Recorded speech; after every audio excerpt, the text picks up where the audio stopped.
बस अपने आप से मन में ये पूछना है, क्योंकि देखिए स्वाभाविक सी चीज है कि जीवन के किसी भी क्षेत्र में धक्का लगाने के बाद तो घर का एक बच्चा पढ़ के कुछ कामयाब व्यक्ति नहीं बन पाता। यदि पेरेंट्स धक्का लगाए तो कामयाब वही बच्चे अपने जीवन में होते हैं जो खुद के लिए पढ़ते हैं।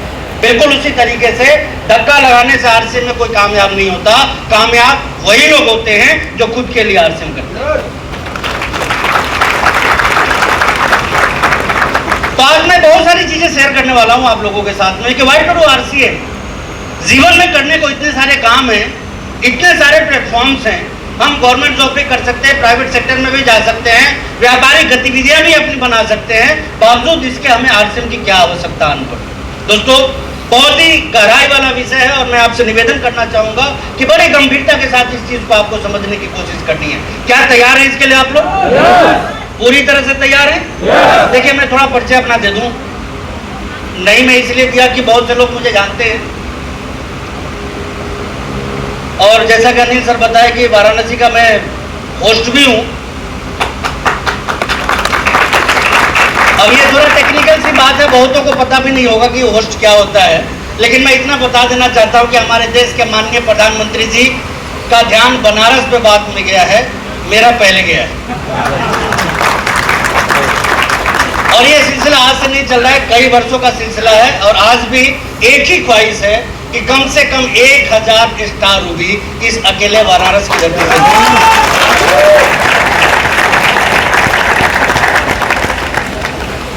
सुजीत कुमार सिंह नाम है मेरा। 19 साल की उम्र में मैंने शुरुआत करी आरसीएम में। पढ़ाई करता था, बीएससी पार्ट 2 केमिस्ट्री ऑनर्स का स्टूडेंट था। पढ़ने के पीछे एकमात्र वजह था कि मुझे भी नौकरी करनी थी। नौकरी क्यों करनी थी? क्योंकि मेरा तो फैमिली बैकग्राउंड ही वैसा था। मेरे पूरे परिवार में, चूंकि हम यूपी बिहार के लोग ना ज्वाइंट फैमिली में रहना, अब तो थोड़ा कल्चर बदल रहा है, लेकिन ज्वाइंट फैमिली में रहना हम लोग जानते हैं। सहमत है मेरी बात से? तो मैं भी जिस परिवार में रहा दोस्तों, उसमें तकरीबन 40 लोग गवर्नमेंट जॉब में थे। मेरे पिताजी, दादाजी, कई सारे अंकल, बहुत सारे लोग गवर्नमेंट जॉब में, कई भाई मेरे, वो सारे के सारे गवर्नमेंट जॉब में थे। मैं आपसे ही पूछना चाहता हूँ, जिस परिवार के 40 लोग गवर्नमेंट जॉब में हों, उस परिवार के बच्चे आखिर पढ़ते किस लिए हों? यहाँ तो जिसके घर में कोई नहीं होता है वो भी इसी के लिए पढ़ रहा होता है। तो मेरे परिवार में तो इतने सारे लोग थे, तो मेरी भी यही दिली ख्वाहिश थी कि मैं भी पढ़ लिख के कोई नौकरी करूं अच्छी सी। जीवन में मैं आगे बढ़ रहा था उस क्षेत्र में, तभी मुझे मौका मिला था आरसीएम के सेमिनार में आने का। और जब मैंने इस सिस्टम को समझा तो दुर्भाग्य से मेरे परिवार में किसी को यह बात समझ में नहीं। और ऐसा अकेला मेरे साथ नहीं होता है। मुझे ये लगता है कि शायद 99% आरसीएम के कामयाब लोगों के साथ ये घटना घटती है कि उनके समझ में ये सिस्टम आ जाता है, लेकिन उनके अपनों के समझ में ये सिस्टम नहीं है। और इस वजह से क्या होता है? एक फ्रिक्शन क्रिएट होता है, परिवार आपके विरोध में आके खड़ा हो जाता है। और ऐसा ही कुछ मेरे साथ भी हुआ था। माता पिता सबकी इच्छा एक ही थी। कुछ दिनों पहले तक मेरी भी इच्छा यही थी कि मुझे नौकरी करनी है, लेकिन जब सबको पता चला कि मैं कोई ऐसा काम करना शुरू कर दिया हूँ जिसका ना कोई भूत है और ना ही कोई भविष्य है। अब हिंदुस्तान में डायरेक्ट सेलिंग का पास्ट क्या है आप बताइए मुझे। मुझे लगता है कि आज भी कुछ नहीं। सहमत है मेरी बात से आप लोग? और फ्यूचर तो यहाँ जानने वाला कोई है ही नहीं। और मुझे बड़ी खुशी होती है इस बात को लेके कि हम आरसीएम वाले आम लोगों से आज भी, भले ही आप अभी आरसीएम के किसी वाइटल लेवल पे भी ना हो, लेकिन एक बात गांठ बांध करके याद रख लीजिएगा कि आम लोगों से तो 50 साल आगे आप चल रहे हैं।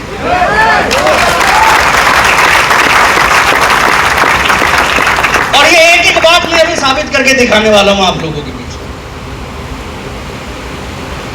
पिताजी नाराज, माताजी नाराज, इन सभी के नाराजगी के बीच में सीना ताने अकेला मैं खड़ा कि मुझे करना अब इसी काम को है। जिद इतनी बड़ी थी कि बाद में सभी को हारना पड़ा। मैं कहानी में लेके नहीं जाऊंगा आपको कि क्या हुआ और नहीं हुआ, लेकिन बड़े ही जिद्दीपन के साथ इस सिस्टम में अपनी शुरुआत की। बड़ी अजीब अजीब सी घटना हुई आरसीएम करने के बाद। आरसीएम करने से पहले तक जीवन बहुत बेहतरीन नहीं था, लेकिन एक्सीडेंटल मोड पे भी नहीं था। ऐसा भी नहीं था कि जिसके मर्जी जो बोल देवे, ऐसा भी नहीं था कि जिसका मर्जी जो सुना देवे, ऐसा भी नहीं था कि जिसका मर्जी जो कमेंट्स करके निकल जाता। एक ठीक ठाक फैमिली से था, परिवार का भी थोड़ा बहुत नाम था, पढ़ने में ठीक होने की वजह से अपनी भी एक व्यक्तिगत इज्जत हुआ करती थी। लेकिन जब आरसीएम शुरू किया तो सबसे पहले यदि किसी चीज की बात लगी थी ना,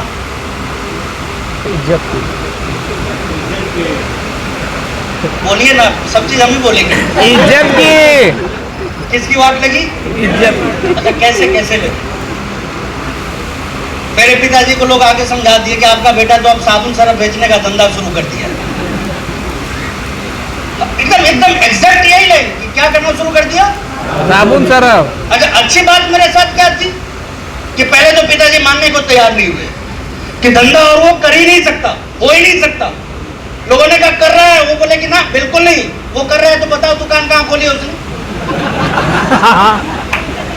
अच्छा, बिना दुकान के कोई धंधा? नो।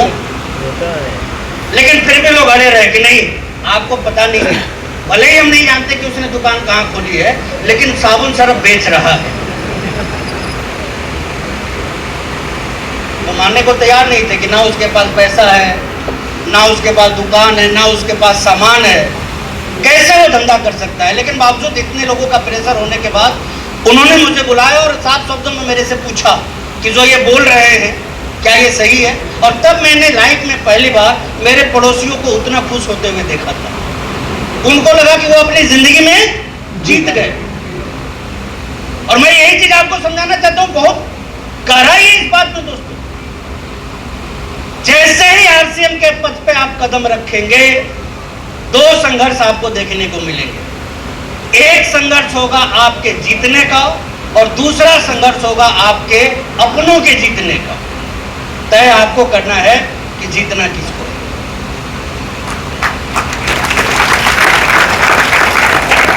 मैं आपको खोल के बोलना चाहता हूं, पड़ोसी जीत गए मतलब आप हार गए, रिश्तेदार जीत गए मतलब आप, दोस्त आपके जीत गए मतलब आप, और आप जीत गए वो भी जीत जाए। यही तो आरसी। आपके जीतने का मतलब है कि वो भी जीत जाएंगे।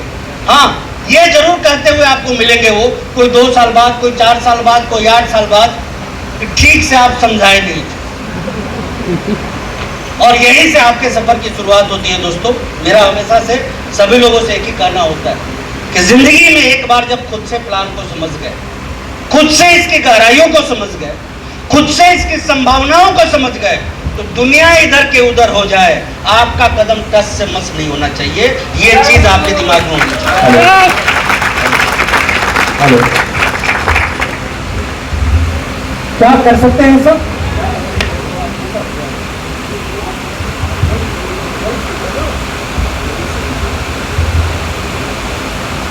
क्या इतनी बड़ी तैयारी आपकी हो सकती है? इतने यश में तो नहीं। अभी तो शुरुआत ही किए हैं, अभी तो बहुत सारी तैयारियां करनी बाकी है। क्या आपकी इतनी बड़ी तैयारी हो सकती है? लोग आएंगे, मना करेंगे, समझाएंगे, सिखाएंगे।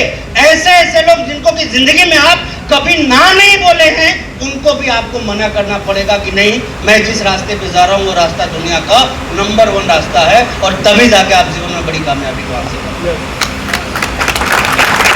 देखिए, मुझे अच्छी तरह से याद है जब पहली इनकम मेरी आई थी आरसीएम से, वो अमाउंट थी मात्र 526 रुपए। कितने की? 526। मैं बड़ा खुश था इस इनकम को लेकर, लेकिन मैं जिन जिन लोगों के पास में जाता था उनके ऊपर ये इनकम कोई फर्क नहीं डालता था। आप में से कितने लोगों के पास में पैसे आए हैं आरसीएम से? प्लीज। अभी तो आप बहुत से लोगों से मिले, 1 लाख, 2 लाख, 1.5 लाख।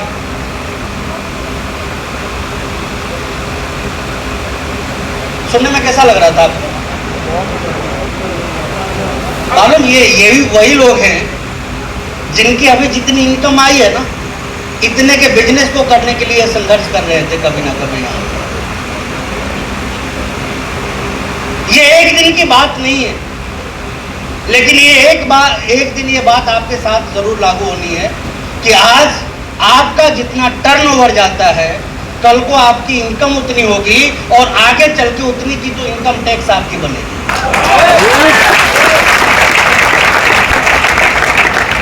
और इसमें हमारी आपकी ताकत कम, सिस्टम की ताकत ज्यादा काम करती है दोस्तों। ये भी मैं आपको बताना चाहूंगा। हमारी आपकी जो भरपूर कोशिश होनी चाहिए वो बस इस बात को लेकर होनी चाहिए, एक तो टिकाए रखना है और दूसरा सिखाए रखना है। पहला क्या करना है और दूसरा क्या करना है? सिखाना किसको है?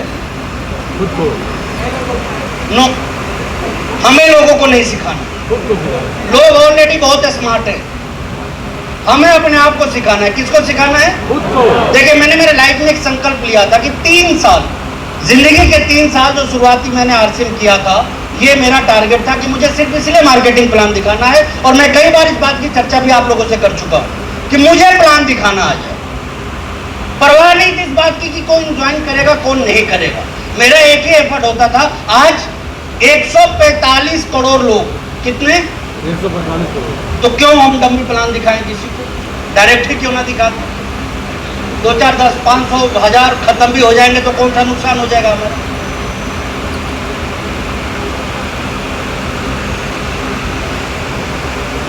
मेरी बात बुरी लग रही है आपको?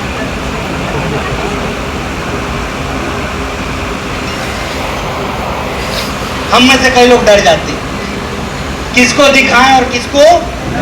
मैं आपको एक चीज मजेदार बताऊं, जब जब किसी व्यक्ति ने यह सोचा है इस इंडस्ट्री में आके कि ये आ जाएगा ना तो मजा आ जाएगा, उसका स्वाद खराब ही हुआ है। और जब जब हमने ये प्रीजज किया कि इसके आने ना आने से कोई फर्क नहीं पड़ेगा, असली फर्क तो उसी व्यक्ति ने डाला है यहाँ।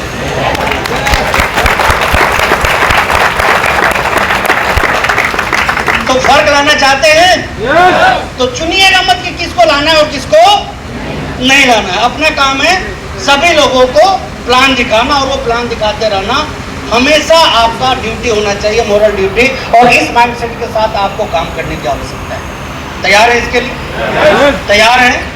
अब मैं आगे और बातें करूंगा आपसे कि आपको आरसीएम कैसे करना है, लेकिन उसके पहले कुछ मुख्य बातें आपसे शेयर करना चाहता हूं कि आरसीएम क्यों करना है। ये बात यदि हमारे समझ में आ जाए तो फिर हमें धक्का गाड़ी बनने की जरूरत नहीं पड़ेगी, किसी अपलाइन को पुशअप नहीं करना पड़ेगा एंड हम ऑटो मोड में आगे बढ़ना शुरू कर देंगे। देखिए, आज दुनिया किस हिसाब से बदल रही है बहुतों को अंदाजा भी नहीं है दोस्तों इसका। आज आदरणीय प्रधानमंत्री जी ने घोषणा कर दी। क्या थी वो घोषणा?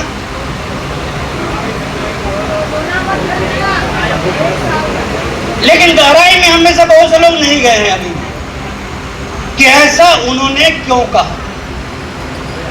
मैं आपको बताना चाहता हूं और ये बात 2016 से बता रहा हूं। आज हम 2026 में खड़े हैं, ये बात 2016 से डंके की चोट में बता रहा हूं कि दुनिया बहुत तेजी से बदल रही है और इस बदलाव में कितने बड़े बड़े उड़ेंगे इसका अंदाजा लगा पाना भी मुश्किल है। आम लोगों की तो बात ही छोड़, कितनी जिंदगियां आबाद होंगी और कितनी बर्बाद होंगी इसका अनुमान लगाना भी एक आम व्यक्ति के लिए मुश्किल का है। बल्कि कई तो खास लोग भी इसको नहीं समझ पा रहे। बहुत से लोगों को लगता है कि वाह आरसीएम मतलब करने की क्या ही आवश्यकता। मैं आपको बताना चाहता हूं कि आरसीएम को सिर्फ प्रोडक्ट के नजरिए से मत देखिए, आरसीएम को सिर्फ इनकम के नजरिए से मत देखिए, आरसीएम को सिर्फ स्वास्थ्य रक्षा के नजरिए से मत देखिए।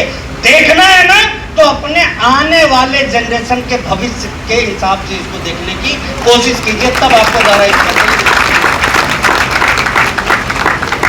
और भविष्य चीख चीख के ये बोल रहा है कि जिस ट्रैक पे हम जा रहे हैं उस ट्रैक को बदलने की जरूरत है। आप माने या ना माने, लेकिन आज दुनिया कहां जा चुकी है इसका अंदाजा आपको इन बातों से लगेगा। आप गूगल कर लीजिएगा मेरी किसी भी बात। अगले 10 वर्षों में, कितने वर्षों में? दुनिया की 45% वर्कफोर्स खत्म होने वाली। क्या आप जानते हैं वर्कफोर्स क्या होता है? नौकरी। कितनी? यानी कि आज जितने हैं कितने बेरोजगार हो जाएंगे? आधे नहीं, आज जितने हैं इतने के बराबर पूरे ही बेरोजगार हो जाएंगे। क्योंकि ये बात आप भूल रहे हैं कि अगले 10 वर्षों में नौकरी करने लायक भी करोड़ों लोग तैयार हो जाएंगे। भाई आज जो क्लास 10वीं में है, 12वीं में है, 10 वर्ष के अंदर उसको नौकरी चाहिए या नहीं चाहिए? रोजगार चाहिए या नहीं चाहिए? कहां से मिलेगा मुझे ये बताइए। कौन सी ऐसी संस्था है जिसमें कि कुर्सियां बढ़ाई जा रही? किसी एक का नाम बताइए।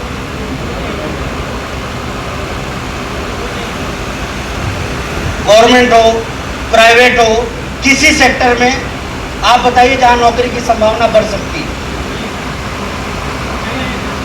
तो फिर क्या होना है? लेकिन हमारे आपके बच्चे बड़े होंगे या नहीं होंगे? और जब बड़े होंगे तो आप अपने आप से एक सवाल पूछिए, जब 145 करोड़ में नौकरी लेना आपके लिए इतना मुश्किल है, जबकि अभी दुनिया में पूरा मशीनीकरण नहीं हुआ है, 10 वर्षों बाद ना जाने ये मशीनीकरण कितना आगे बढ़ चुका होगा, हमारे देश की आबादी कितनी आगे जा चुकी होगी, बेरोजगारी ना जाने किस लेवल पे होगा, उस टाइम आपके बच्चे के लिए इसको पा पाना कितना आसान और कितना मुश्किल होगा, ये सवाल पूछ के देखिए और तब समझ में आएगा कि हमें आरसीएम करना चाहिए कि नहीं करना चाहिए। लोग बाग इतनी सी बात नहीं समझ पाते कि दुनिया के किसी भी काम को आप करते हैं, चाहे आपके नजर में वो कितना भी बढ़िया क्यों ना हो। आज बहुत से लोगों को आप देखते होंगे, आपसे जब वो पूछते हैं कि क्या करते हो और आप बोलते हैं कि आरसीएम करते हैं, प्रतिक्रिया कैसी होती है लोगों की? तो बोलिए ना, फीलिंग हल्के भी लेते हैं, हल्की हल्की मुस्कान। अच्छा, बेवकूफ वो है या बेवकूफ आप? वो है। तो क्यों मान लेते हैं अपने आप को? अब नहीं मानते। नहीं, एक सीधा सा सवाल है, जब आप बेवकूफ नहीं हैं तो मान क्यों लेते हैं अपने आप को बेवकूफ? मैं आपको एक चीज बताना चाहता हूं, डंके की चोट पे इस बात को नोट करके रख लीजिएगा, दुनिया में कोई काम बुरा नहीं है, लेकिन आरसीएम से अच्छा भी नहीं है।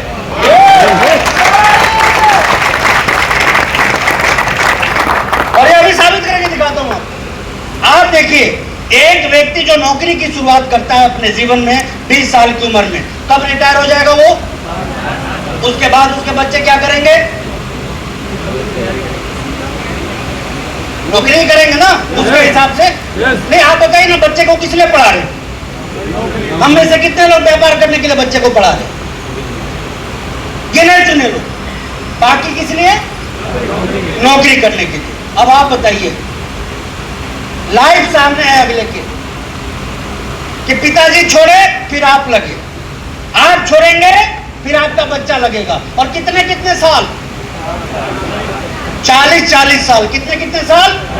और 40-40 साल में कितने तोप उड़ा लेते हैं आप?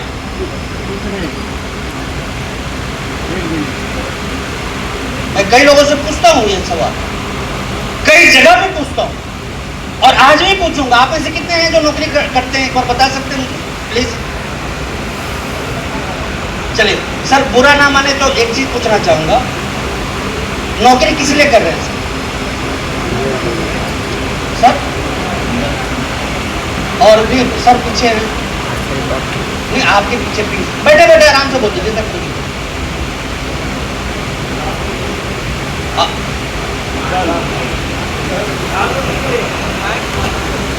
अब देखिए, आप तो खुद ही हाथ खड़ा कर दिए तो मैं कुछ नहीं बोलूंगा। अदरवाइज लोगों को लगता है कि पैसे के लिए कर रहे हैं। लोगों को क्या लगता है? पैसे के लिए। और हम यदि पैसे के लिए कर रहे होते ना, तो हमारे रिटायर होते होते कम से कम 10-20 करोड़ तो हमारे पास होने चाहिए। लेकिन क्या हो जाएंगे? हो जाएंगे? कभी नहीं। और नहीं होंगे तो किस बात का घमंड है हमें? सीधी सी बात मैं आपसे पूछना चाहता हूँ, उससे बढ़िया आप में से कोई पूरी दिलेरी और सीखने के साथ आरसीएम 20 साल कर लेवे। मैं दावे के साथ बोल देता हूँ कि अगले 3 पीढ़ियों तक किसी को कुछ करने की जरूरत नहीं पड़ेगी, सिर्फ इतनी।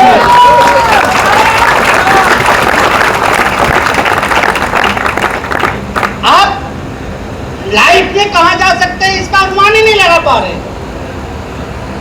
आज मेरे कई फ्रेंड्स जिन्होंने की आरसीएम करके भी आरसीएम को छोड़ दिया, कई ने तो किया भी नहीं, कई नौकरी कर रहे हैं, कई बिजनेस कर रहे हैं। मैं ये नहीं कहूंगा कि बुरी स्थिति में है वो, लेकिन उनके बाद उनके बच्चों को क्या करना पड़ेगा? काम की परंपरा को आगे बढ़ाना होगा ही नहीं बढ़ाना होगा। लेकिन मेरे बाद मेरे बच्चे को मन करे तो करेगा, ना मन करे तो नहीं करेगा। पैसा आएगा या नहीं? क्यों? क्योंकि आप जो भी काम कर रहे हैं ना, एक टाइम के बाद वहां लगता है फुल स्टॉप। क्या लगता है? और आरसीए में जितना टाइम लगता है उतनी आपके स्टार्टअप तेज होती चली जाती है। मैं एक साधारण से भाषा में आपको समझाना चाहता हूँ। 2002 में मैंने शुरुआत करी। कब? 2002 में। अकेला था, अकेला, कोई साथ नहीं था, ना ही कोई साथ चलने के लिए तैयार होता था उस पर आसानी से। कई तो ऐसे होते थे जो तैयार हो के भाग जाते थे। और इसीलिए कहा जाता है कि नेटवर्क मार्केटिंग मेढक तोलने का काम है।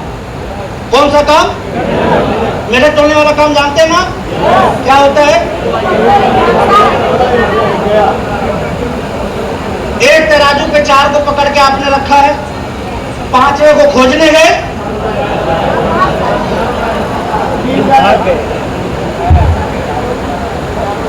भाई नेटवर्कर का सीन तो आपके अंदर मौजूद है। बजा लीजिए ताली एक बार अपने लिए।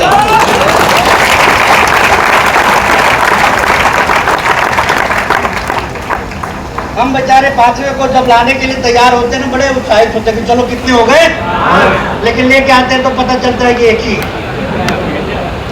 है ना। और यही तो पुण्येंद्र सर आपको बोल रहे थे कि बहुत से लोग तो कल में ही मर जाते हैं, बहुत से लोग कल में ही मर जाते हैं। ये लगा रहेगा। आप जहां पे हैं चीजें वैसी ही आपको फेस करनी पड़ेगी, ये हमेशा याद रखिए। आप नेटवर्क मार्केटिंग में है ना, आप गजेटेड ऑफिसर क्यों ना हो, लोगों का नाम आपको सुनना पड़ेगा। आप आरसी में आ जाइए, आप अपने जीवन के करोड़पति क्यों ना हो, लोग आपको बेवकूफ बोलेंगे ही बोलेंगे।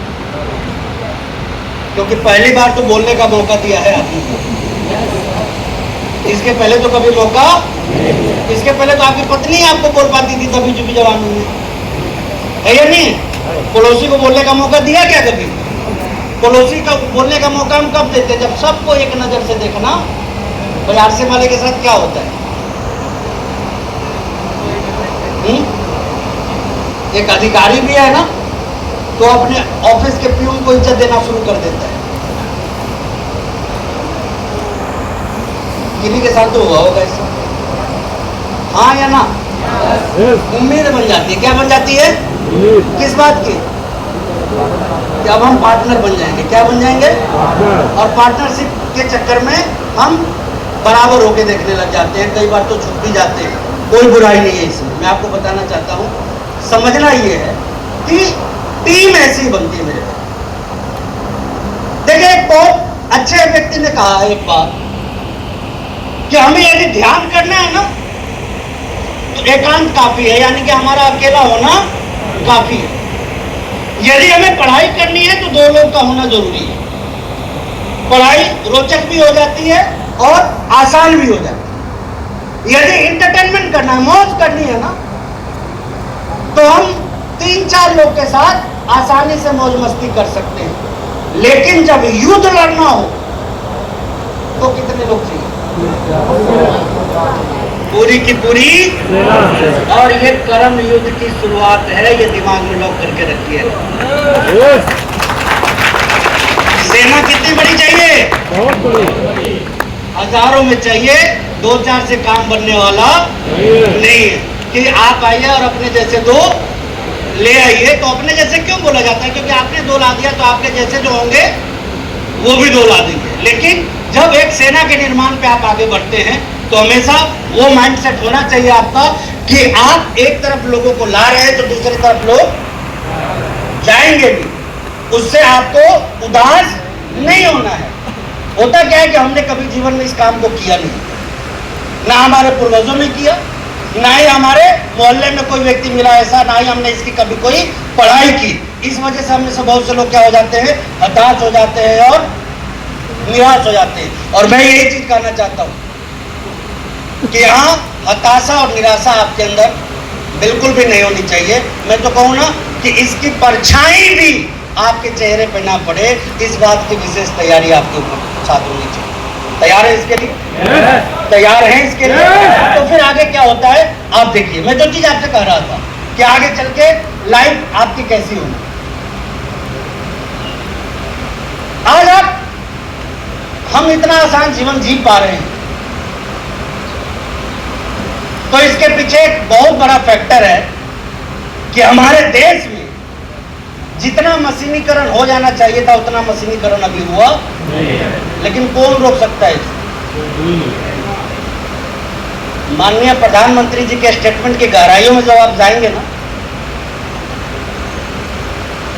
तो समस्या असली यही है कि जिस तरह से दुनिया में नौकरियां खत्म हो गई, आपको डाटा में दे रहा हूं, हिंदुस्तान में 90% लोग, कितने 90% लोग 15,000 से कम रुपए कमाते हैं। यानी कि आप यदि 15,000 से ज्यादा कमाते हैं महीने का, तो आप कितने में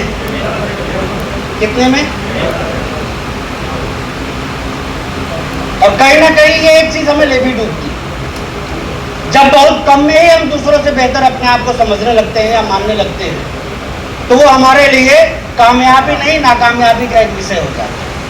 ये तो कुछ डाटा मैं आपके सामने रख रहा हूं।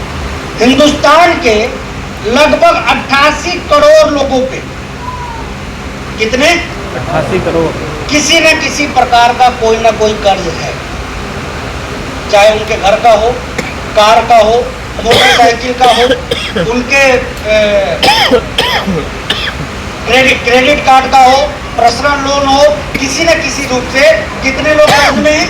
88 करोड़ 88 करोड़ 8 नहीं बोल रहा हूं, बहुत समझने वाली बात है।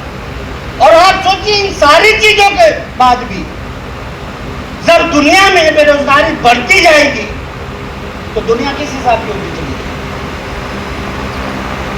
नहीं जाता दिमाग, इन चीजों में दिमाग नहीं जाता। और मैं आपको यही चीज कहना चाहता हूं कि जहां लोगों का दिमाग नहीं जाता है उसी जगह पे आपको अपना दिमाग ले जाना है, तभी भविष्य का सफल और कामयाब व्यक्ति बन पाएंगे। ये नेटवर्क मार्केटिंग का जन्म यूं ही नहीं हुआ, जिसपे लोग आसानी से हंस देते हैं, कमेंट्स कर देते हैं, आपका मजाक बना दिया जाता है। ये एक ऐसा विकल्प आया है अभी दुनिया में लोगों के सामने कि दुनिया में होने वाला बड़ा से बड़ा परिवर्तन भी आपको और आपके परिवार को ना सिर्फ सुरक्षित रखेगा बल्कि दुनिया के लोगों से आपको ऊपर भी ले जाएगा, और वो भी बड़ी आसानी से लेके जाएगा।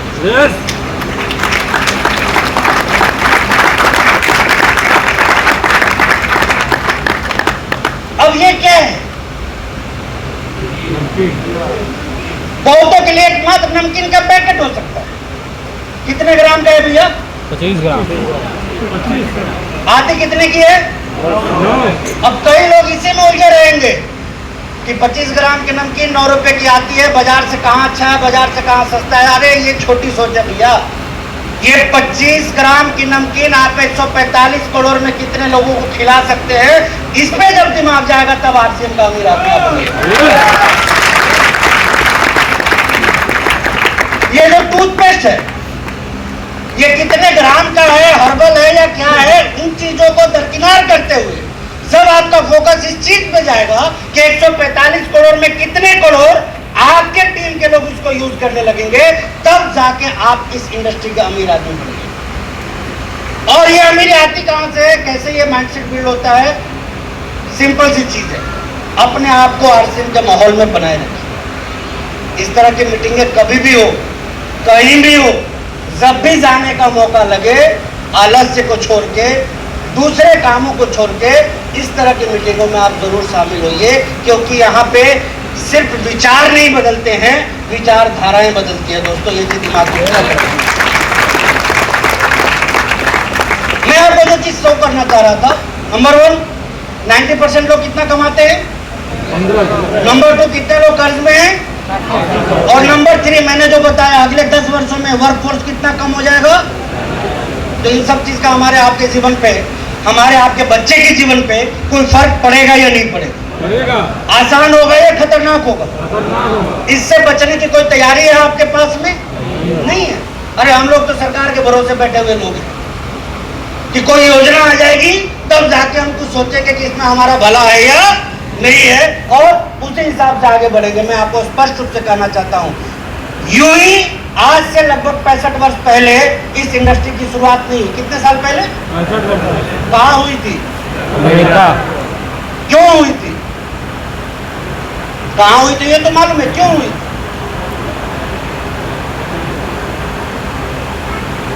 यही क्यों समझना है, इसी क्यों को समझना है। आज काम करने वाले लोग आराम से मौज मस्ती से काम कर रहे हैं या डिप्रेशन में काम कर रहे हैं?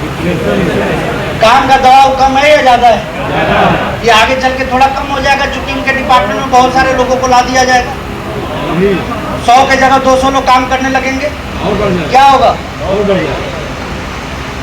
100 के जगह लोग कितने हो जाएंगे? 50। और काम तो प्रेशर, यही प्रेशर ब्लड प्रेशर में कन्वर्ट हो जा रहा है। और हम हैं कि मानने और समझने को तैयार नहीं है। क्यों? माइंडसेट एक बहुत बड़ी चीज जो हमारे आपके लिए बाधा बन के खड़ी हो जाती है दोस्तों, वो है माइंडसेट। मैं हिंदुस्तान के कोने कोने में जाता हूं, देश विदेश भी घूमने का मौका मिलता है। आप गुजरात जाइए, वहां के बच्चों से मिलिए। आप राजस्थान जाइए, वहां के बच्चों से मिलिए। वो क्या करते हुए मिलते हैं आपको मालूम है? बड़ा होके ये बिजनेस करना है, बड़ा होके ये फैक्ट्री लगानी है, बड़ा होके ये काम करना है। और हमारे आपके बच्चे ना बोले ना तो बात बोलना शुरू करते हैं। ग्रुप भी ज्वाइन करना है। मेरे पिताजी भी बोलते थे, मैं छोटा था, आप लोगों को कई बार बता भी चुका हूं कि कभी हम लोग मौज मस्ती करते थे भाई लोग मिलके आपस में, वो बोलते थे कि पढ़ाई पे ध्यान दो, नहीं तो कटोरा लेके भीख मांगो। क्या बोलते थे? कटोरा लेके। अब समझ में नहीं आता था ये बात कि पिताजी कमाते हैं, खेती वेती भी है, आखिर ऐसी क्या स्थिति आ सकती है कि कोई कटोरा लेके। आज समझ में आता है कि एक व्यक्ति जिसके पास पैसा ना हो उसकी जिंदगी क्या होती है। मैं आप सभी से यही चीज कहना चाहता हूं कि देखिए, एक माइंडसेट हमें बदलने की आवश्यकता है, और अब तो देश को बदलने की आवश्यकता है। लेकिन हम किस्मत वाले लोग इस मामले में हैं कि देश ने अभी इसको समझा, और उसके पहले हमने समझना शुरू कर एक ना एक दिन समझना तो सबको पड़ेगा। एक ना एक दिन समझेंगे सारे के सारे लोग, लेकिन आगे कौन होगा? हम लोग जो आज समझे हैं या जो कल समझे? तो एक बार अपने समझदारी के नाम पे आपको ताली बजानी चाहिए।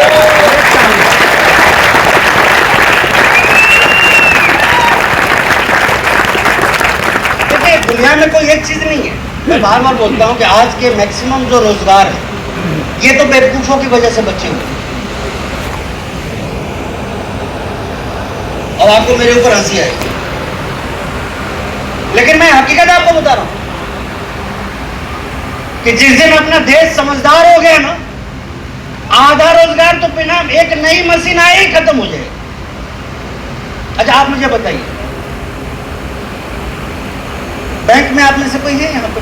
बैंकिंग, गवर्नमेंट, प्राइवेट, कुछ भी? हाँ ठीक है, कुछ लोग हैं। मिश्रा सर तो रहे थे ना, कहाँ गए? हाँ। अच्छा, बैंकों में लोगों को अभी क्यों रखा गया है? नहीं, आप मुझे बताइए, आपके पैसे आप कहाँ निकालते हैं? डालते कहाँ हैं? अच्छा, नहीं भी डालते हैं तो सिस्टम तो आ गया है ना डालने वाला। ओके, अब आप मुझे बताइए, पैसा निकालना आपको एटीएम से है, डालना आपको एटीएम में है।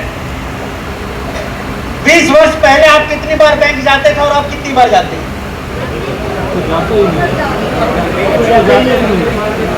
तो मुझे बस एक सवाल का जवाब दे दीजिए कि फिर भी जो कुछ लोगों को बैंक में रखा गया है वो किसके लिए रखा गया? अनपढ़ मत बोलिए, बेवकूफों के लिए। हाँ, बेवकूफों की कैटेगरी बड़ी अजीब है। ये डॉक्टरेट भी जो होते हैं ना, उसमें से भी कई बेवकूफ निकल जाते हैं। इसका पढ़े लिखे और अनपढ़ होने से कोई रिलेशन नहीं, कोई एक सेक्टर नहीं। रेलवे स्टेशन पे जाते हैं, रेलवे स्टेशन पे प्लेटफॉर्म पहले से कम हो गया या ज्यादा हो गया? ट्रेनें जो आवाजाही ट्रेनों की है वो कम हो गई या ज्यादा हो गई? पैसेंजर का कम्युनिकेशन कम हुआ या ज्यादा हुआ? टिकट काउंटर कम हो गया ना? तो अभी भी जो काउंटर्स बचे हुए हैं वो किसके वजह से बचे हुए हैं?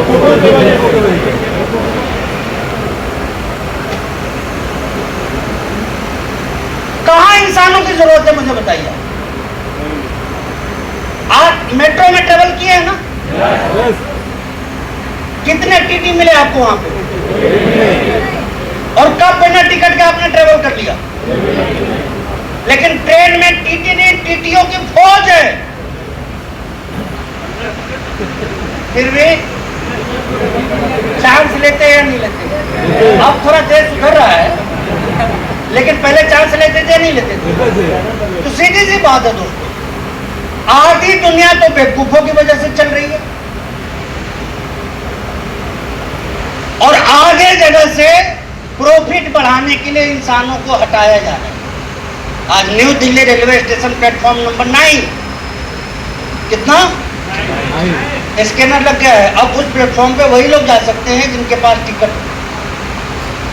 क्या होगा? अब जब प्लेटफॉर्म पे ही इन करने की व्यवस्था या आउट होने की व्यवस्था उनकी हो जाएगी जिनके पास टिकट हो, तो आप बताइए कितने टिकट चेकर और कितने टिकट क्लर्क रेलवे में बचेंगे? भारतीय फौज आज इतनी बड़ी है, 16 लाख, लेकिन अब जो युद्ध हो रहा है उसका पैटर्न क्या हो गया?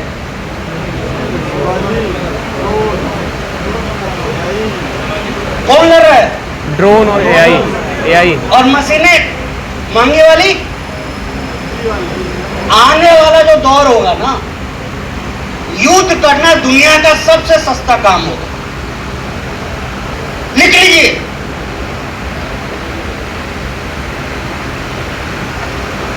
भाई साहब 4-4 लाख के जो ड्रोन है ना, 80-80 करोड़ के टैंक को उड़ा दे रहे हैं। कितने के? 80-80 करोड़ के टैंक को उड़ा रहे हैं। कितने के ड्रोन? और सारी मशीनरी एक ही चीज पे लगी हुई है, मालूम है क्या? अब इस 4 लाख को 40,000 कैसे बनाए, और जिस दिन 40,000 पे आ गया ना, फिर टारगेट होगा कि 4,000 में कैसे बनाते हैं। पूरी दुनिया में सारा फोकस जितने भी साइंटिस्ट है ना, उनका एक ही डायरेक्शन में है कि चीजों को सस्ती कैसी बनाई जाए। और जब दुनिया में सस्ती चीजें बहुत होने लगेंगी तो मजा आ जाएगा ना आपको। यही तो हम आम आदमी, भोले आदमी नहीं समझ पाते। को मजा आ जाएगा। नहीं, आज आप बताइए, आज 10 लाख करोड़ सरकार को टैक्स जा रहा है महंगी चीजों के एवज में। वो चीजें जब सस्ती हो जाएंगी तो सरकार के पास कितना टैक्स जाएगा? 10,000 या 10 लाख। फिर कहाँ से सरकार सैलरी देगी? कहाँ से पुल बनाएगी? कहाँ से रोड तैयार करेगी? तो दुनिया में बहुत सी चीजें ऐसी हो रही है जिसके ऊपर हमारा ध्यान नहीं जा रहा है। हालांकि ये रातों रात नहीं होना है, मैं आपको स्पष्ट बताना चाहता हूँ, ये रातों रात नहीं होगा, लेकिन एक दिन जरूर होगा। और उसी एक दिन की बड़ी तैयारी के लिए अपने को मजबूती से हासिल करने की आवश्यकता है।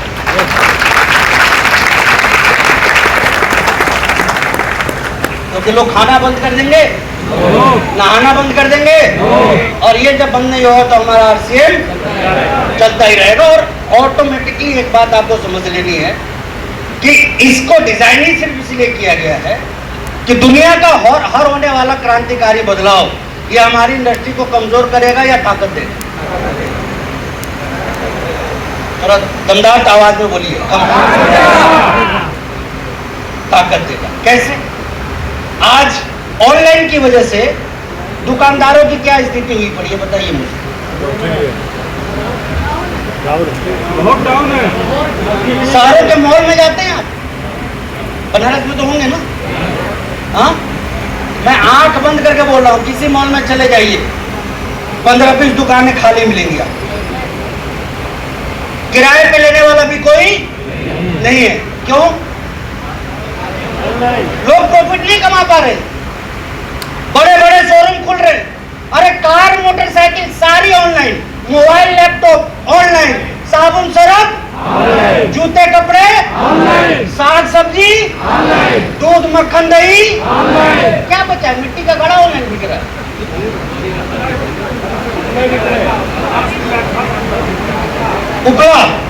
उपला भी मिल रहा है ऑनलाइन। दीदी थोड़ा सा पीछे हो जाइए, थोड़ा सा। अब ये बढ़ेगा या घटेगा? और जैसे जैसे बढ़ेगा क्या होगा दुकानदारों का, बताइए मुझे। ये बात समझ में नहीं आ रही है ना? नहीं बताइए ना क्या होगा उनका, कैसे कर पाएंगे वो धंधा? सारे के सारे काम बड़े बड़े ऑर्गेनाइजेशन डायरेक्ट करने के लिए होता रहा है। बनारस जैसे, मैं पहले तो बोलता था, अब तो हो गया। बनारस जैसे शहरों में आपको मूली चाहिए, मटर चाहिए, मिर्ची चाहिए, नींबू चाहिए, 10 मिनट में आएगा घर में। आ रहे नहीं आ रहे? आप बताइए ना, फिर कौन बचेगा? 1,000 दुकानदार का काम एक वेयर हाउस से हो, यानी कि 1000 लोगों की कमाई अब कहां जाने वाली है? तो उन हजारों का क्या होगा? नौकरी कर लेंगे? हाँ नहीं, आप बताइए ना। तो क्या करेंगे ये बताते, पूछते आपसे। हाँ तो यहाँ तो आरक्षण करने वाले ही डरे हुए हैं। अरे झंडा लेके मजबूती से आपको घूमना चाहिए, भविष्य के विजेता में।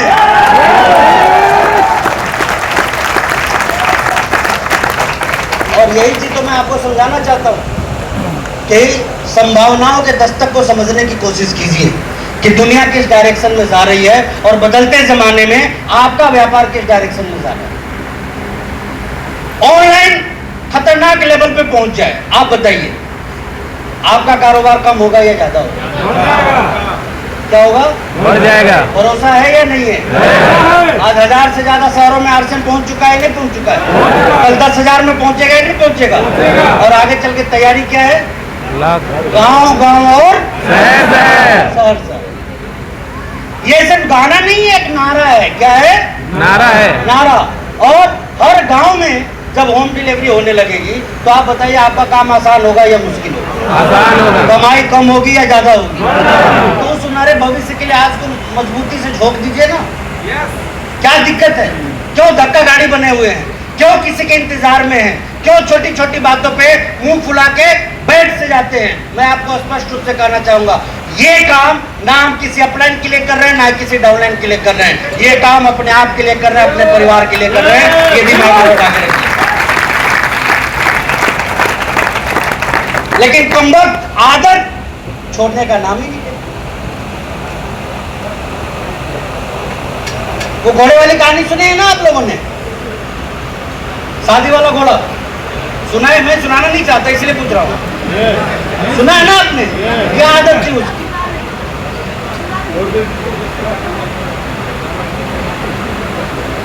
एक बार क्या हुआ,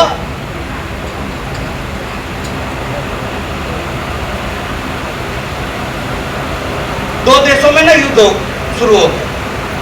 युद्ध थोड़ा पुराने जमाने वाला टाइप का था। तो एक सरकार ने घोषणा करी कि जितने भी देश में घोड़े हैं ना सबको ले आओ। अब ऑर्डर ही ऐसा निकला कि सारे घोड़े को ले आना था। तो उनमें से कुछ घोड़े ऐसे लाए गए जो जिनका काम होता था शादियों में दूल्हे को लेके जाना। अब वो जब सब घोड़े दौड़ते वो दौड़ता ही नहीं, और जब वो ना दौड़ता तो उसके जो घुड़सवार थे ना, जिसको ट्रेनिंग दी गई थी कि इसको दौड़ाना कैसे है, तो वो आता और सामने खड़ा होकर डाउंस करता, फिर वो 10 कदम आगे बढ़ता। फिर जब वो रुक जाता फिर क्या काम होता? फिर वो 10 कदम। फिर जब वो रुकता फिर क्या करता होता था? क्यों? अब उसकी आदत थी, 10 कदम बढ़ाई जाती है, फिर रुक के डाउंस किया जाता है। तो ये आदत उसको लगी पड़ी थी। तो मैं यही चीज आपसे कहना चाहता हूं कि संभावनाओं को समझिए। और रेस का वो घोड़ा बनिए, वो घोड़ा जिसे किसी लगाम की जरूरत ना पड़े, बेलगाम होकर दौड़ना।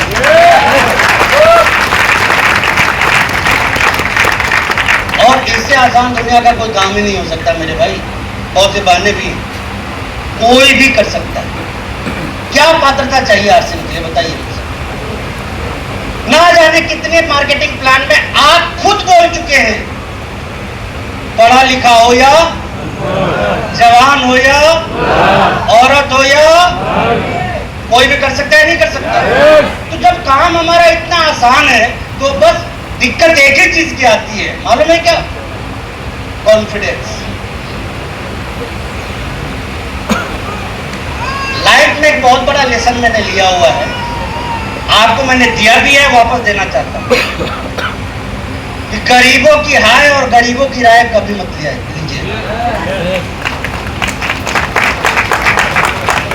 अच्छा, गरीब कोई परिवार में है तो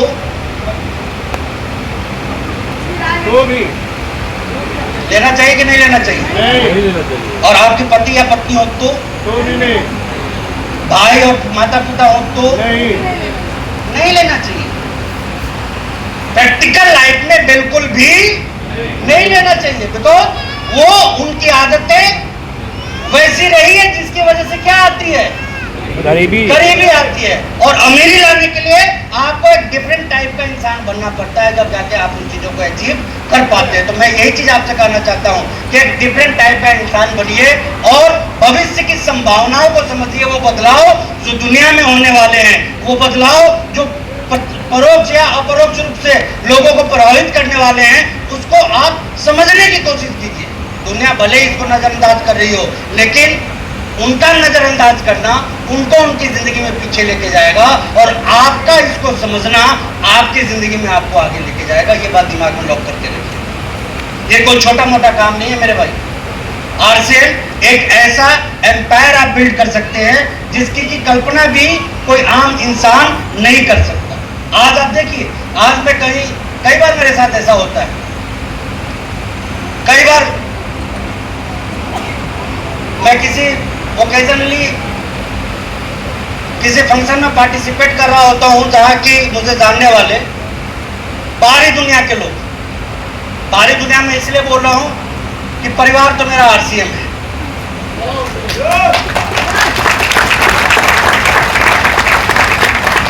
मेरे सारे सगे संबंधी को मैं बाहरी दुनिया का आदमी मानता हूं। जिनको आप सगे संबंधी बोलते हैं, असली सगे संबंधी तो आप नहीं। इसका कारण मैं आपको बता देना चाहता हूं।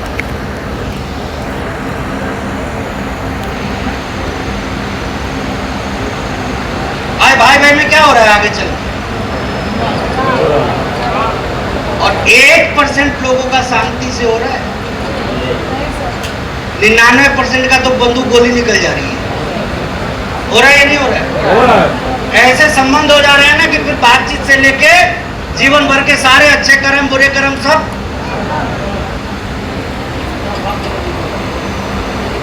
रिश्तेदार कैसे? एक की शादी में आप ना जाइए, फिर वो आपकी शादी में पता नहीं क्या सोच के हम कहां डूबे हुए। और मैं ज्यादा इसके डेप्थ में नहीं ले जाऊंगा। मुझे गर्व है आरसीएम के ऊपर, आरसीएम परिवार के ऊपर। जिंदगी में मैं नहीं जानता था कि नीरज सर कौन है, सुशील सर कौन है, अनिल सर कौन है, संजय सर कौन है, नहीं जानता था, बिल्कुल भी नहीं। ना ही इनमें से किन्हीं को मैंने मार्केटिंग प्लान दिखाया है, ना ही इनमें से किन्हीं को मैंने इस सिस्टम में ज्वाइन कराया है। लेकिन आज यदि जिंदगी किसी मुसीबत में आके खड़ी हो जाए ना, मुझे भरोसा है कोई आए ना आए, ये साथ मिलेंगे।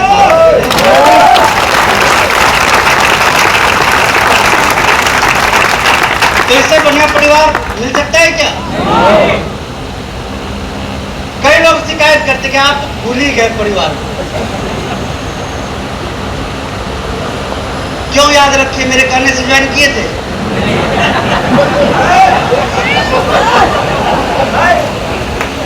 तो जब ज्वाइन ही नहीं किए तो किस बात का याद रखना?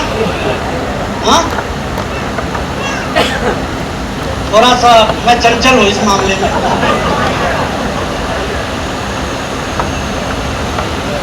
नहीं, आप देखिए ना कितनी अजीब दुनिया है। जब मर जाए ना सारे इकट्ठे हो जाएंगे और जीते जी कोई पूछने वाला नहीं। क्या कहेंगे ऐसी रिश्तेदारी को भैया? तो उससे बढ़िया हमारा आरसीएम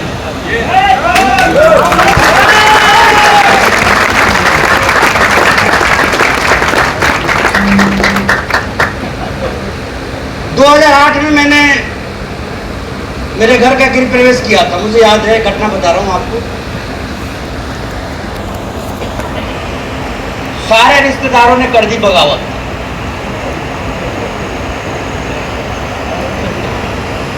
नहीं जाना, वो आए हैं। फिर कुछ को लगा कि नहीं शायद गलत हो जाएगा, क्योंकि एक बात याद रखिए, जब आप कामयाब हो जाते हैं ना तो आप लोगों से जुड़ना चाहें ना जुड़ना चाहें, लोग आपसे जुड़ना जरूर चाहें। संपन्नता के पीछे दुनिया भागती है, ये याद रखिए। आज दुनिया की कोई नदी किसी रेगिस्तान में जाके मिलती है क्या? जबकि पानी की जरूरत किसको है? फिर भी जाके कहां मिलेगी? कितना पानी चाहिए उसको? फिर भी सारी नदी कहां जाके मिलेगी? आप देखिएगा, आप ही को प्रैक्टिकल एग्जांपल दे रहा हूं, आप ही को किसी अमीर व्यक्ति के यहाँ पार्टी अटेंड करना हो तो आपके गिफ्ट का साइज कुछ और होता है, और किसी गरीब के यहाँ पार्टी अटेंड करना हो तो आपके गिफ्ट का साइज कुछ और होता है। बड़ा किधर जाता है? तो पैसा पैसे को खींच लेता है, और पैसा आदमी को भी खींच लेता है। इसलिए मेरे भाई संजय सर ने ठीक कहा था कि पैसे पे फोकस रखो। बात समझ में आ रही है, नहीं आ रही है? तो दोस्तों, मैं यही चीज आपको बताना चाह रहा था कि देखिए, ये जो परिवार है, ये जो संगठन है, यहाँ इतना प्यार मोहब्बत, इतना आदर्श, बहुत, हाँ ठीक है कुछ चीजें होती है, बावजूद इसके ऐसा परिवार मैंने ना कहीं देखा है और ना ही कहीं देखूंगा। ये मेरा विश्वास है जो आरसीएम के प्लेटफॉर्म पे देखने को मिला, और ये गर्व का विषय हम सभी को। और यही चीज मैं आप सभी से कहना चाहता हूं कि देखिए, जीवन में बहुत सी ऐसी चीजें हैं जिस पे हमारा ध्यान नहीं जाता। ये जो हम लोग नेटवर्क बनाते हैं, जैसे कि मैंने शुरुआत करी और मैंने क्या कहा कि जब पार्टी फंक्शन में जाता हूं बहुत लोग मिलते हैं मेरे से, भले ही धुआं अलग उठ रहा हो, क्योंकि आपने कईयों की इनकम तो सुनी, मैं नहीं बताऊंगा आपको। जानकी क्या कीजिएगा? नहीं, मैंने कई बार बोल चुका है, जिन छोटी छोटी चीजों को हासिल करके लोगों को लगता है ना कि वो अमीर हो गए, तो देखिए 2004 के फाइनेंशियल ईयर में ही मैं लाख रुपए से इनकम लेना शुरू कर दिया था। 22 ईयर्स पहले से, बिफोर 2004 दिसंबर का इनकम मेरा 1,04,000 रुपए का। 2008 आते आते पटना में करोड़ों का बंगलो बना लिया, गाड़ियां आ गई, करोड़ों का बैंक बैलेंस। यानी कि जिन छोटी छोटी चीजों को लेके लोगों को लगता है ना, तो आजकल के लोग जो स्कॉर्पियो पे घूमना शुरू कर देते हैं, थार वार ये सब, आज नहीं 14-15 साल पहले अपने जीवन में अचीव करके बैठा हुआ। तो इसलिए पैसे की ज्यादा बात करना मुझे ठीक नहीं लगता, क्योंकि पैसा तो इतना आएगा, यहाँ पे इतना आएगा ना कि एक पीढ़ी को तो सिर्फ मैनेज करने में लगाना पड़ेगा। मैं आपको लिख के बता देता। अब थोड़ी अजीब आपको लग रही होगी, आपकी ताली ही बता रही है।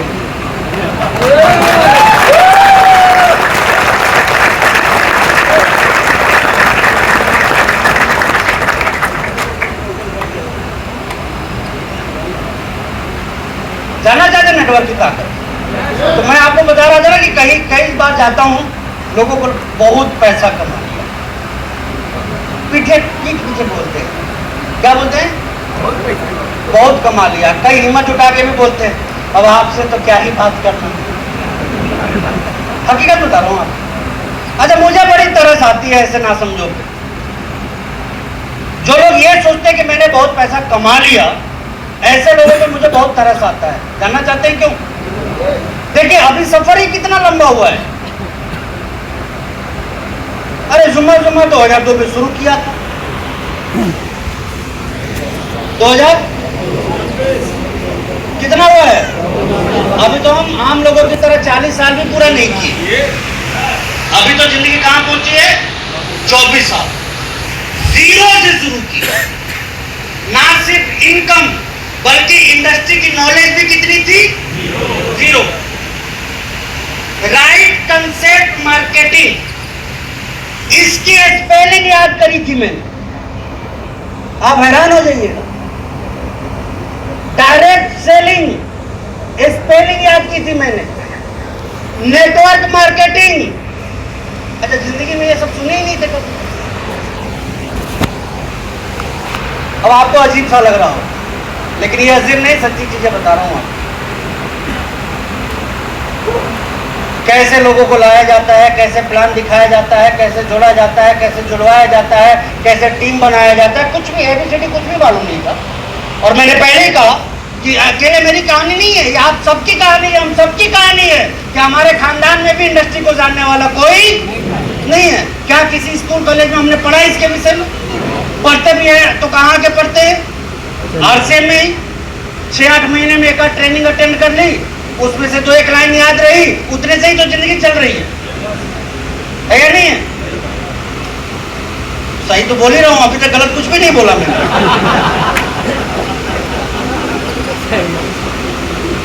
अरे भैया मैं आपको खुल के बताना चाहता हूं कि समझना है ना तो एक लाइन समझिए कि जब कुछ नहीं आता है तब इतना आता है, तो जब आने लगेगा तब कितना आने लगेगा, ये दिमाग में बैठा।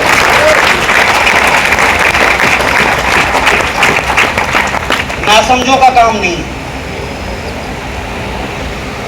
मैं आपको खुल के बताना चाहूंगा, नासमझों का काम नहीं है। यदि हमारे पास बुद्धि नहीं है, कैसे लोगों को ज्वाइन कराना है? हमारे पास पैसा नहीं है, कैसे लोगों को ज्वाइन कराना है? हमारे पास टाइम नहीं है, कैसे लोगों को ज्वाइन कराना है? यानी कि हमारे पास जो भी नहीं है उसका विकल्प हमें अपने टीम में ढूंढ लेना है, शामिल कर लेना है, और तब देखिएगा कि आपकी रफ्तार कैसी होती है।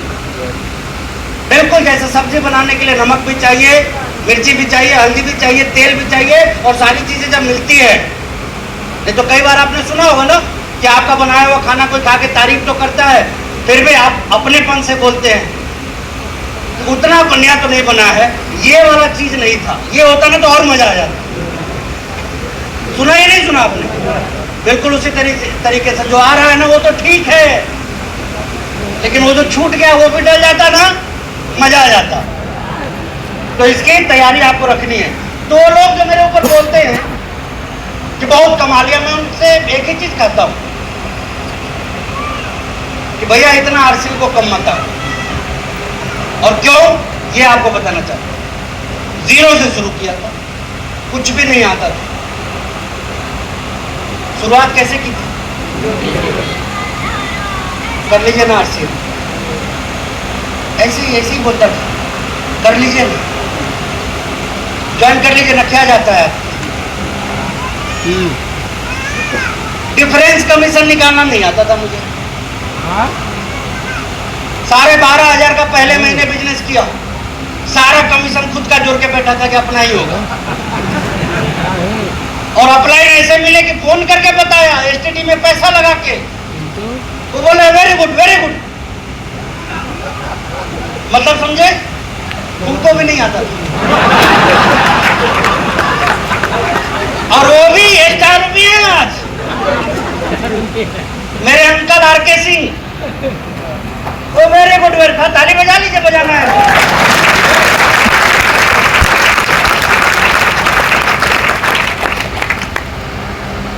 डिपो में फॉर्म लेके गया, 1000-1500 कमाने वाला स्टाफ बोलता है, पहले थोड़ा होता है ना, थोड़ा शान पत्ती दिखाना, तो हमें भी लगा कि इतना पैसा आ रहा है, 1400-1500 रुपया।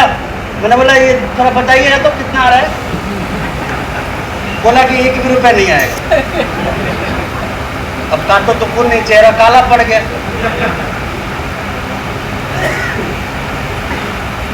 तो उसने बताया मुझे, जब उसने बताया, पढ़ने में ठीक ठाक था, कोने में बैठ के जमीन पे फिर कैलकुलेशन करना शुरू किया, तो 526 मेरा आ रहा था और एक मेरे डाउनलाइन का 527 आ रहा था। फिर मैंने उसको बोला तो उसने बोला ओके, जान बची कि चलो इतना नहीं, कम से कम 526 तो आ रहा है ना।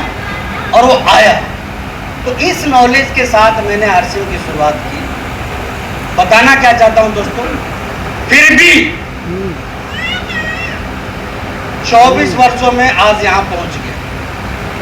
आज 200 से ज्यादा टेक्निकल अचीवर हैं डाउनलाइन में।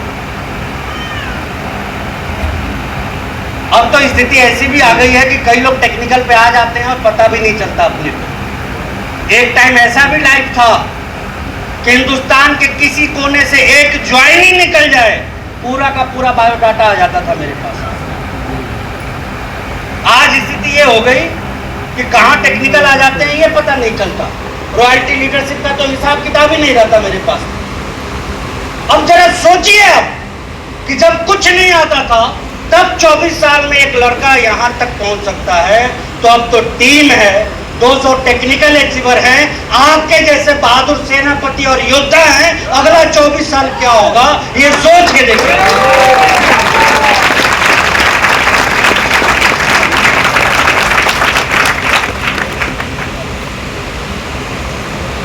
कई बार सोचते रहता हूं और हंसते रहता हूं। लोग पूछते भी हैं कि क्या चल रहा है दिमाग में। मैं बोलता हूं कि जो चल सकता है उसके ऊपर सोच रहा हूं। नहीं पता चलता। आज हजारों ज्वाइनिंग आ जा रही है टीम में, कोई लेखा जोखा नहीं, कोई एफर्ट नहीं है, कोई इन्वॉल्वमेंट नहीं है। आजादी क्या होती है बताना चाहता हूं आपको। ये मंत्र कौन सा है? मई की ये मेरी पहली मीटिंग है और आखिरी।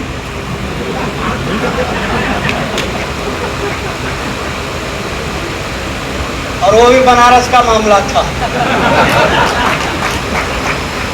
अब आप बताइए, वो लोग जो मुझे घर में बैठ के पैसे कमाते हुए देख रहे हैं, धुआं निकलता होगा या नहीं निकलता? और जब ही तो मैंने कहा कि उनको हराना है और खुद को जिताना है, तब तो असली मजा आएगा आपको।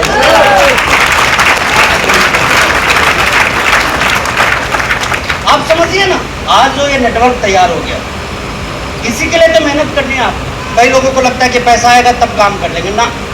पैसा आने के बाद काम करने की आवश्यकता। आप किसी भी आरसीएम के पैसे वाले को देखिए ना, कितना काम कर रहे हो। पैसा जब नहीं आ रहा है ना, तभी काम करने की आवश्यकता है। मैंने कहा कि राय किसकी लेनी है? अमीरों की, कामयाब लोगों की राय लीजिए। गरीबों की राय के साथ कभी मत चलिए। मुझे आज भी आती है कि हम में से बहुत से लोग ना अपनी प्रोडक्टिविटी को खुद ही खो देते हैं। जैसे अभी एक सेमिनार चल रहा है, कई लोग घड़ी देख रहे होंगे कब खत्म होगा। अरे जब आपको घड़ी देखना था तो आए क्यों? घर में ही देख लिए होते, पहली बात। दूसरी बात, कई ऐसे भी लोग होंगे जो इतना कुछ होने के बाद मालूम खत्म होते ही क्या करेंगे? सीधे बात। अब कई लोग बोलेंगे कि कहां गए? तो इतना कुछ जो बताया गया, थोड़ा भी खून गर्म नहीं हुआ? तो जब गर्म हुआ है तो ये गर्मी कहां निकलनी चाहिए? लेकिन नहीं, यहां पर सीधे कहां भागेंगे?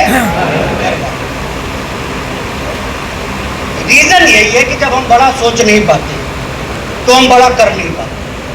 और जिस दिन हमने बड़ा सोचना शुरू कर दिया, उस दिन हम बड़ा करना शुरू कर देंगे। ये बात दिमाग में बिठा लें। जब मैं बार बार बोलता हूं कि हमें थोड़ी माइंडसेट बदलने की आवश्यकता है, और ये बदला हुआ माइंडसेट ही हमारी जिंदगी को बदल पाएगा। मेरे भाई, आप इन चीजों को समझिए कि ये इंडस्ट्री यूं ही काम नहीं करती आपके लिए। पहले आपको जी भर के काम यहाँ पे करना पड़ता है, तब जाके बड़े परिणामों की तरफ आप आगे बढ़ते हैं।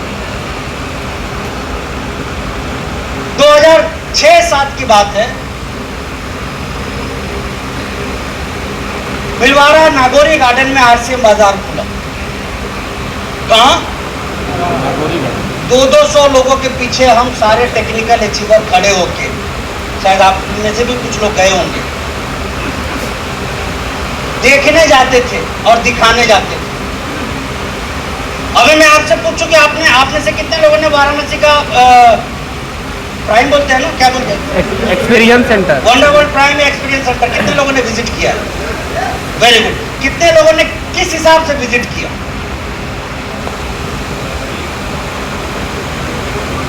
सवाल ये, मैंने क्या कहा, ये प्रोडक्ट, एक तो जवाब ये हो सकता है कि बड़ा मजेदार है, कोई नुकसान नहीं करता है, प्योर आटे का है, और तेल भी कौन सा डला हुआ है इसमें। एक तो ये हो सकता है दिमाग में सोच। दूसरा ये हो सकता है कि ये जब इतना लाजवाब है ना, तो इसका 5-7 लाख का टर्नओवर अपना नहीं हुआ तब तक चैन से बैठने वाले नहीं है। आप क्यों भूल जाते हैं? हम बाहरी दुनिया में देखें, नमक का अकेला कारोबार करके कोई करोड़पति है या नहीं है? कोई सिर्फ जूते चप्पल बेच के करोड़पति बन गया या नहीं बन गया? कोई सिर्फ कपड़ा बेच के करोड़पति बना या नहीं बना? कोई सिर्फ पंखा बेच के करोड़पति बना या नहीं बना? कोई सिर्फ खाद पे काम करके करोड़पति बन गया या नहीं बन गया? अपने पास तो सब कुछ है, लेकिन इतना कुछ है कि सोच नहीं पाते कि किस पे काम करें। समस्या ये आ जाती है। तो मैं एक्सपीरियंस सेंटर के विषय में आपको बोलना चाहूंगा कि आप एक बार टीम का एक्सपीरियंस करवाइए। वहां पे कोई चीज जब आ गई है ना, तो इसका फायदा उठाइए। आरसीएम वर्ल्ड जब बन रहा था ना, उसकी मिट्टी हम लोग लेके आते थे अपने जिले में। क्यों? संभावना दिखती थी कि आने वाले टाइम में अब हम क्या कर सकते हैं। तो उस लेवल की जब तक माइंडसेट आपकी नहीं बनती है, तब तक कोई बड़ा परिणाम आप अपनी जिंदगी में हासिल नहीं कर पाते। हमारी आदत, हमारी सोच क्या है? आसान चीजों के पीछे भागना। प्लान दिखाने भी किसको जाएंगे? जो आसानी से समझ ले। उसके पास जाना भी पसंद नहीं करेंगे। अच्छा, जब किसी वीआईपी व्यक्ति को प्लान दिखाना हो तो कहानी क्या होती है? अपलाइन डाउनलाइन दोनों साथ में, रास्ते में ही तैयारी शुरू। नहीं, आपको दिखाना है, वो बोलेगा ना आपको, दोनों डरे हुए हैं, दोनों ही डरे हुए हैं। अरे भाई, वैसे लाखों लोग हैं इस धरती पे, एकाध हाथ से निकल ही गया तो क्या हो गया? कम से कम टक्कर तो लीजिए, आसाद तो कीजिए कि अभी आप कितने पानी में हैं, और उससे आपको अंदाजा मिलेगा एक बड़ी तैयारी करने का, अपने आप को बेहतर करने का।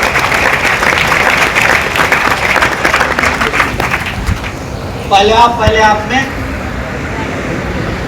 कोई भी आगे नहीं बढ़ सकता। तो यहाँ पे एक अलग लेवल का माइंडसेट बिल्ड करना है दोस्तों। और इसीलिए मैंने कहा कि इतना कुछ होने के बाद भी बहुत से लोगों की आदत होती है कि यहाँ से निकले घर पहुंच जाए। घर पहुंचने में क्या होता है? अमीर बनना चाहते हैं आप? कितने लोग बनना चाहते हैं? हाथ खड़ा करके बताइए। नहीं, पक्का जिनको बनना है, तो घर आपका खर्चे का मीटर बढ़ाता है। आप घर में रहिएगा तो एक ही चीज की प्लानिंग हो सकती है कि पैसा खर्च कैसे करना है। कभी बच्चा आ जाएगा, कभी बीवी आ जाएगी, कभी पति, कभी पत्नी। आप खुद से ही जाके देखिएगा, जितने देर घर में है ना, आज के बाद थोड़ा सा ध्यान से घर में रहिए। घर में रहना मतलब पैसे का मीटर, वो भी खर्चे वाला, लेकिन बाहर दिमाग किस चीज पे काम करता है? कमाने। खर्चा वहां भी चलता है, लेकिन साथ ही साथ दूसरा मीटर भी चल रहा होता है। वो मीटर कौन सा है? और जितना बाहर रहेंगे ये मीटर इतना स्पीड से चलेगा, जितना बाहर रहेंगे ये और उतना स्पीड लेता जाएगा। और एक वक्त तो ऐसा स्पीड लेगा कि आप घर में रहिए, बाहर रहिए, खर्चे करते रहिए या आराम करते रहिए, ये मीटर रुकने वाला नहीं है। इसी माइंडसेट के साथ आपको काम करना है। लेकिन कमबख्त दिल है कि इसी से बोलते हैं ना कि आदत को ना बदलने की आदत पड़ी।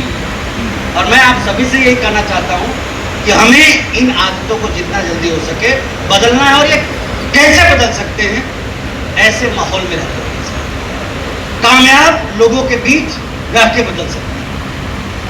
मैंने जिंदगी में वो दिन देखे हैं कि अपने सीनियर को बोलता था कि सर आज 1 मिनट के लिए माइक दे दीजिए। मैं आप लोगों से शेयर भी कर चुका हूँ। बोलते थे कि टिकट काटना पड़ेगा। क्या करना पड़ेगा? अब उसके लिए 3 घंटा लगे रहिए कहीं पे। मौका कितना मिलता था? 1 मिनट। फिर भी करता था उस काम, क्योंकि ये आगे बढ़ने का फितूर यदि किसी के ऊपर आ जाता है ना, तो फिर उसे नहीं दिखता कि वो ज़मीन पे बैठा है या आसमान पे बैठा है, छोटा काम कर रहा है या बड़ा काम कर रहा है, लोग हंसेंगे या तारीफ करेंगे, इस पे उसका ध्यान नहीं होता।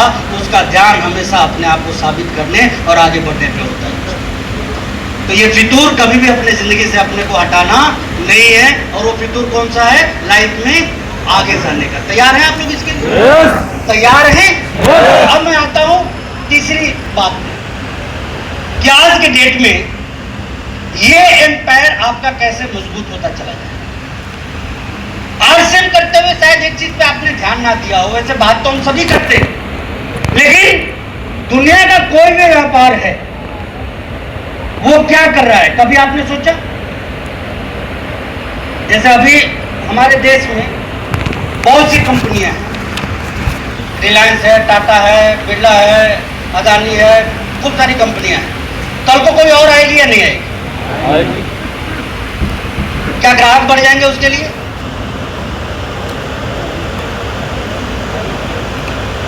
वही रहेंगे ना, देश वही, राज्य वही, जिला वही, लोग, फिर उनका क्या होगा?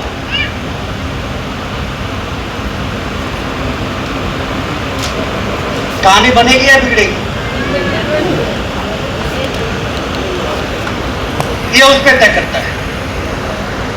ऐसा तो नहीं ना कि आ जाने वाली कंपनी खत्म हो जाती है। तो अब देखना ये है कि ग्राहक कितने हैं हमारे पास? कितने? 100। हमारा ध्यान कितने लोगों पे है? हमारा ध्यान मालूम कहाँ है? कि कोई ऐसा मिल जाए जो बेड़ा पार करा दे। इसी पे हमारा ध्यान, और इसी वजह से 99% लोग यहाँ फेल हो जाते हैं। कितने? 99।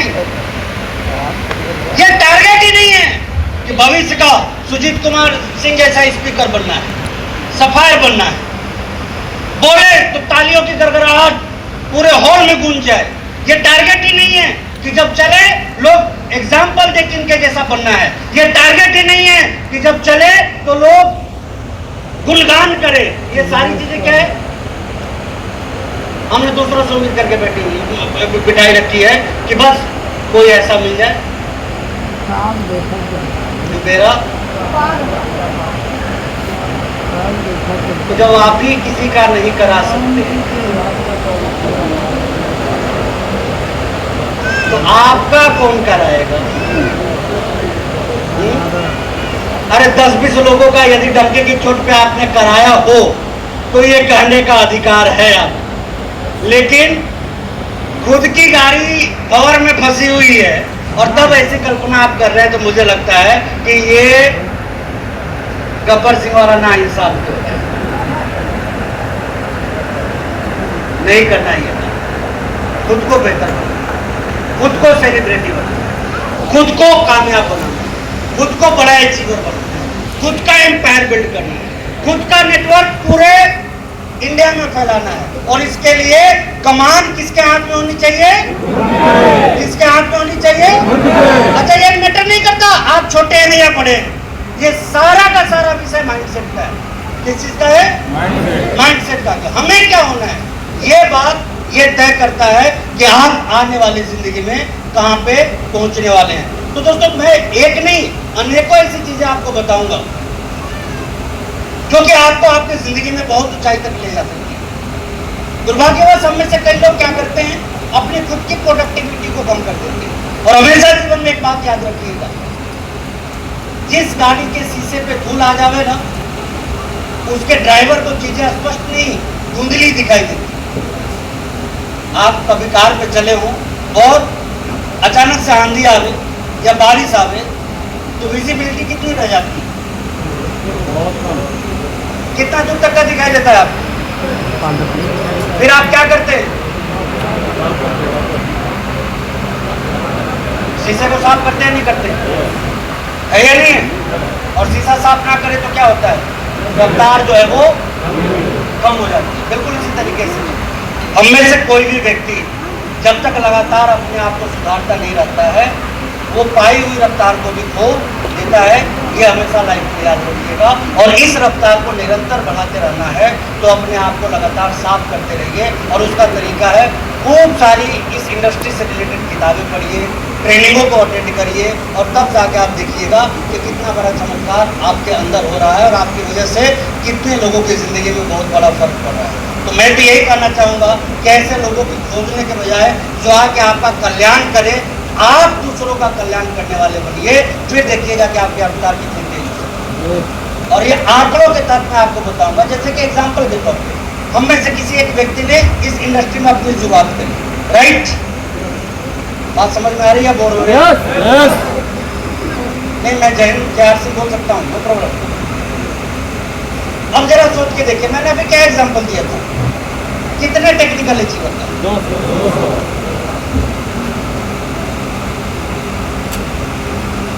अब ये पात्र हैं तब तो यहाँ है या नहीं है? और ये टेक्निकल है तो ये बना सकते हैं, नहीं बना सकते?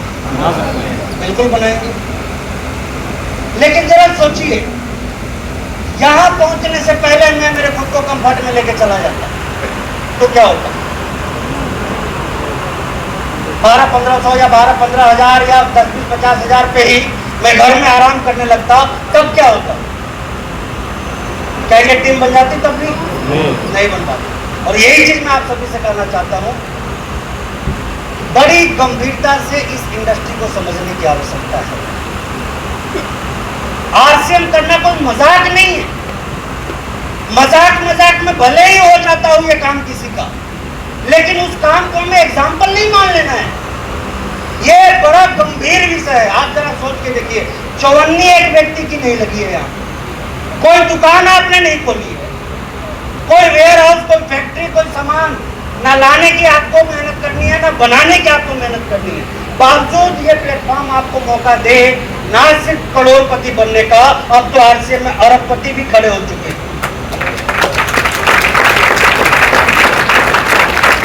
तो ये गहराई से किया जाने वाले का काम है या मजाक में किया जाने वाले का? क्या जब मूड हो तब करना चाहिए? जरा सोच के देखिए, जहाँ कोई भविष्य नहीं दिख रहा है वहाँ लोग अपना भविष्य झोंक दे रहे हैं। यहाँ तो अपना भी, बच्चों का भी और उनके बच्चों का भी सुनहरा भविष्य दिख रहा है। यहाँ हमारी ताकत किस लेवल की होनी चाहिए? छोटी मोटी ताकत लगनी चाहिए, ये बहुत बड़ी ताकत लगनी चाहिए। और ये बहुत बड़ी ताकत लगाने की बात मैं आपसे कर रहा हूँ, क्योंकि देखिए, एक बार जब ये चीजें बिल्ड हो जाती है कायदे से और सलीके से, फिर आप आजाद बनिए, फिर आप अपने आप को कभी भी रिटायर्ड घोषित कर सकते हैं। हालांकि काम करने वाले लोग अपने आप को TC सर आज इस उम्र में भी इतनी मेहनत करते हैं।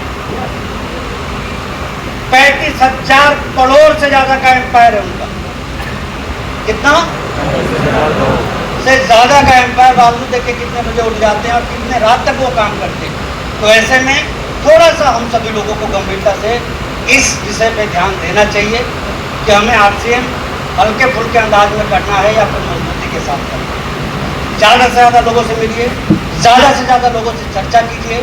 जहां आप समझदार पाने में असफल हों वहां अपने सीनियर और समझदार लोगों की सेवा लेने की कोशिश कीजिए, लेकिन हर हाल में एक फोकस बना के रखिए कि टीम बनाना है। क्या करना है? टीम बनाना है। क्या करना है? टीम बनाना है। और ये छोटी होनी चाहिए, बड़ी होनी चाहिए। सिर्फ बनारस में होनी चाहिए, पूरे उत्तर प्रदेश में होनी चाहिए? सिर्फ उत्तर प्रदेश में होनी चाहिए या हिंदुस्तान के कोने कोने में होनी चाहिए? लाभ उठाने की कोशिश कीजिए। 1000 से ज्यादा शहरों में होम डिलीवरी स्टार्ट हो चुकी है। ये काम को आसान बनाएगा या मुश्किल बनाएगा? आसान। बड़ी बड़ी तैयारियां कंपनी की चल रही है। 2055 में RCM कैसा होगा, ये तैयारी RCM ने आज कर ली है। हमारे आपके पास में किस चीज की तैयारी है? क्या 2 महीने बाद का भी हम सोच पा रहे? नहीं सोच पा रहे। और इसीलिए मैं आप सभी से कहना चाहता हूं, काम कीजिए तो ऐसा कीजिए कि जिस तरह पहले मिट्टी वाले सड़कों पे गाड़ियां जब तेज दौड़ती थी तो क्या होता था? लीडर वही है कि जो जहां से गुजरे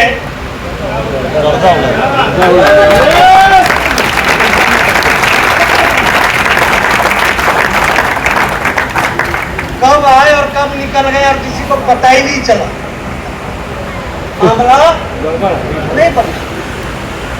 और भी मैं आपको बोलूंगा बात, अभी ये जो टाइम है, कंसिस्टेंसी में बहुत से लोगों ने 6 मंथ कंप्लीट किए होंगे, रिडम्पशन का टाइम आ गया होगा, राइट?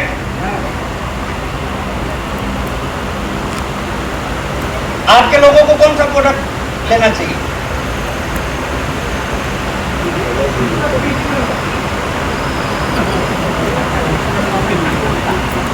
बिजनेसमैन बनिए।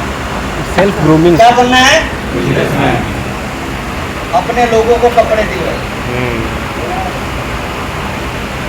क्योंकि नमक कब घुल के खत्म हो जाएगा पता नहीं चलेगा, लेकिन वो कपड़ा जब जब उनके शरीर पर रहेगा वो आरसीएम की चर्चा करवाता रहेगा।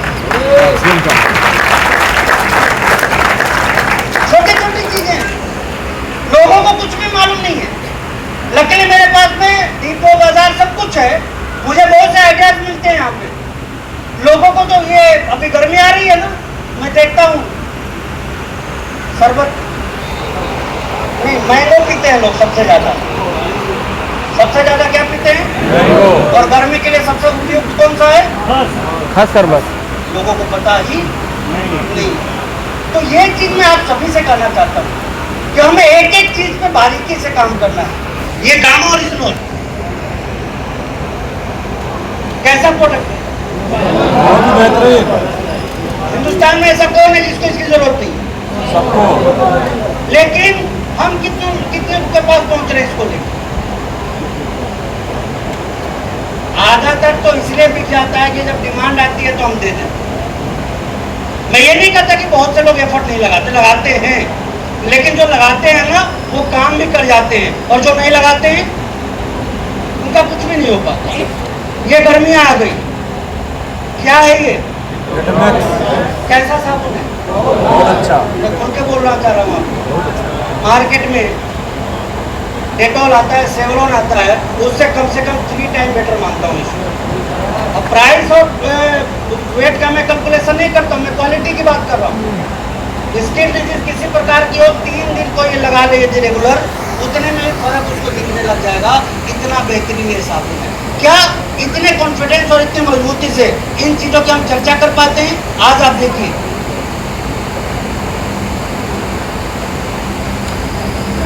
कौन सा प्रोडक्ट है ये? जल संचय। कितना काम कर सकते हैं आप? मैं बताऊं, लाखों करोड़ों का। हिंदुस्तान देसी किसका है? किसानों का। अभी दुनिया में क्या हो रहा है? पूरे कंट्री में क्या हो रहा है? और अब तो हम सभी को मालूम हो गया है ना कि यूरिया कितना रुपये बोरा सरकार खरीदती, कितने में?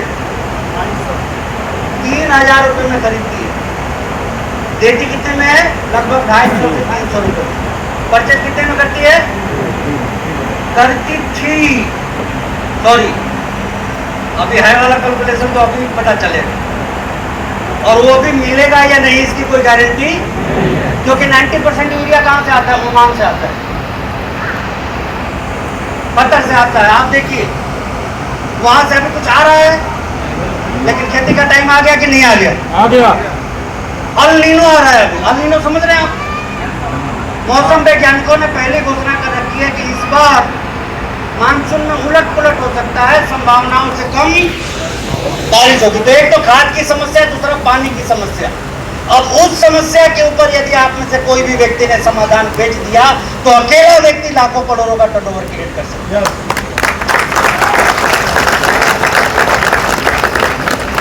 लेकिन दिल है कि काम तो वही करेंगे जो मुंह करेंगे।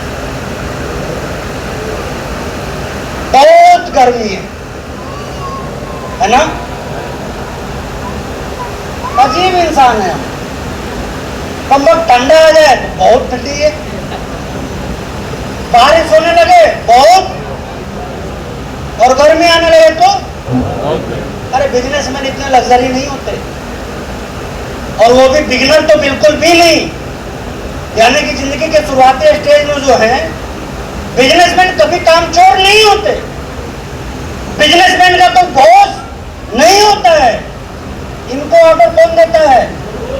इनके अंतरात्मा ऑर्डर देती है। इनको ऑर्डर कौन देता है? इनका दिमाग इनको ऑर्डर देता है। इनको ऑर्डर कौन देता है?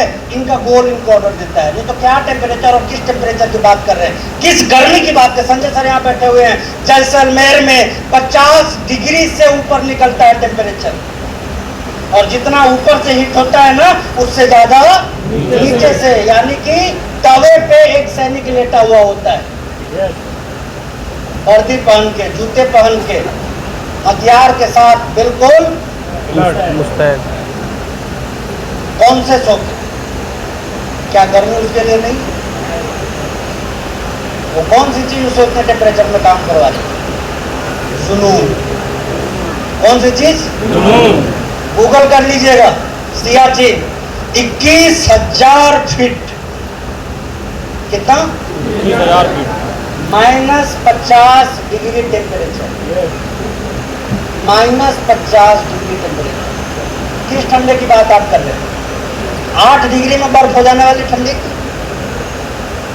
लोएस्ट टेम्परेचर कितना रहता होगा? 6, 7, 8, यही ना? हाँ, -50 डिग्री में कैसे सरवाइव कर रहे हैं? वो चाहते हैं कि हम सरवाइव करें, इसलिए वो सरवाइव कर रहे हैं। बारिश, पूरे बीएसएफ को उठा के देख लीजिए, सिक्किम से लेकर मणिपुर तक जंगलों में खड़े रह के, जिस बारिश को आपने जिंदगी में शायद देखा भी ना हो कि बूंदे कितनी बड़ी होती है, रफ्तार कितनी बड़ी होती है, और हो जाने के बाद कितने सारे इंसेक्ट, कीड़े मकोड़े वहां पे खड़े हो जाते हैं, फिर भी वो दिन और रात मैदान में डटे पड़े हैं, सिर्फ एक जुनून की वजह से, पागलपन की वजह से, दीवानगी की वजह से। और हम आप, मीटिंग खत्म हुआ, अच्छा घर ऐसे भागने की तैयारी में रहते जैसे आज सोने के थाली में आरती सजाई गई हो आपको उतारने के लिए।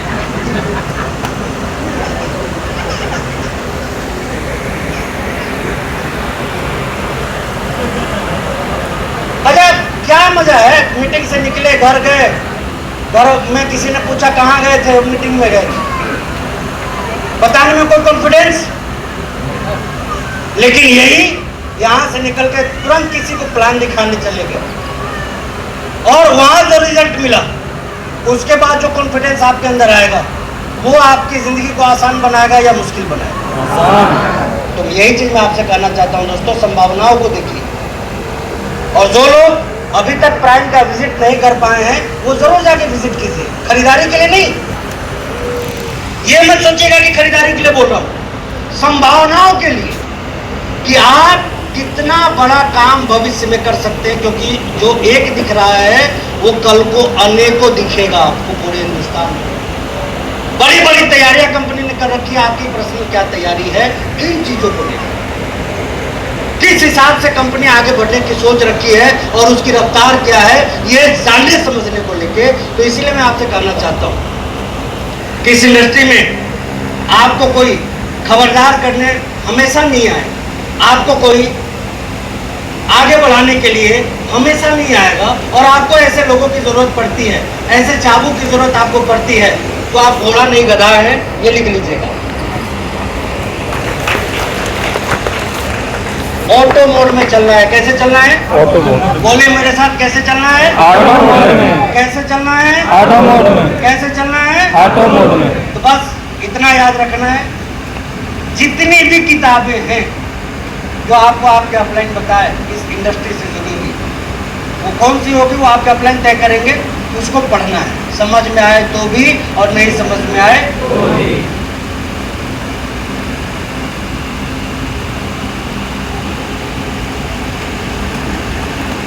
मैंने क्यों कहा कि नहीं समझ में आए तो? आप घर में किताबों को पढ़िए, भले ही आप ना समझे, आपके बच्चे तो समझ जाएंगे कि हमें भी पढ़ना चाहिए।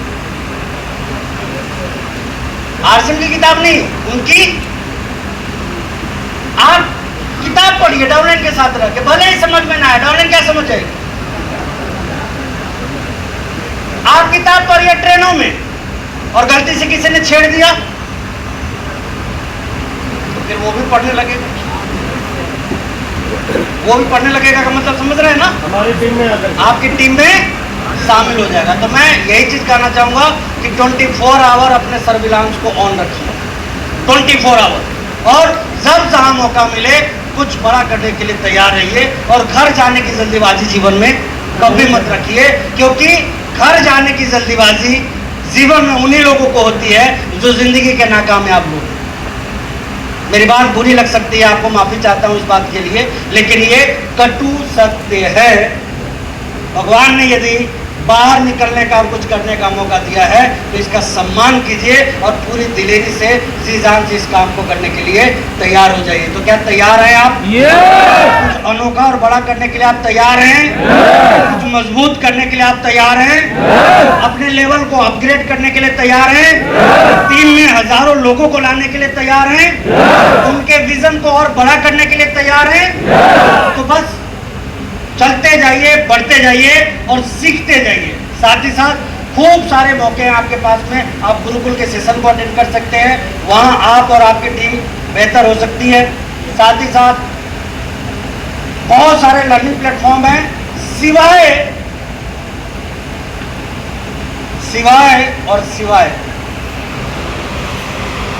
फेसबुक, इंस्टा और यूट्यूब। मत जाइए यार, मेरी बात अजीब लगेगी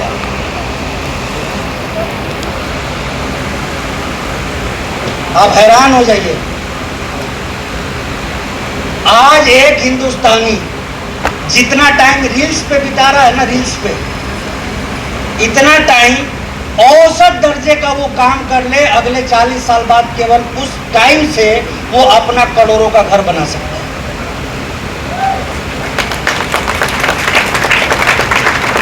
दिमाग भी खराब कर रहे हैं, आंखें भी खराब कर रहे हैं। अच्छा, 3 घंटे देखने के बाद मिलता क्या है?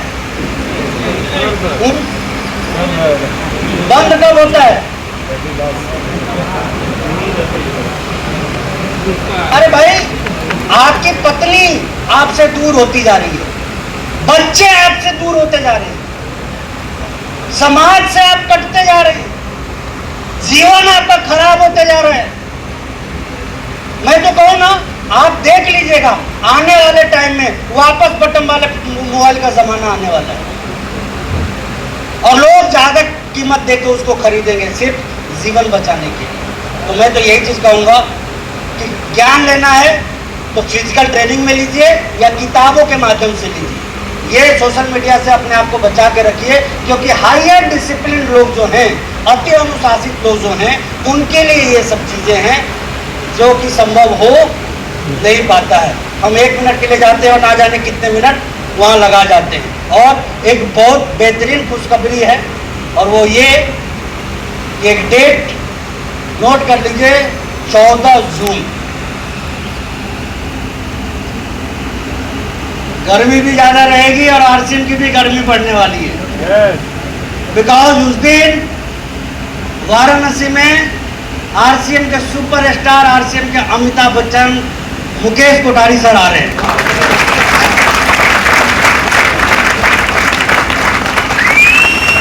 अब देखिए, आपकी तालियों में लग रहा है ना थक गया।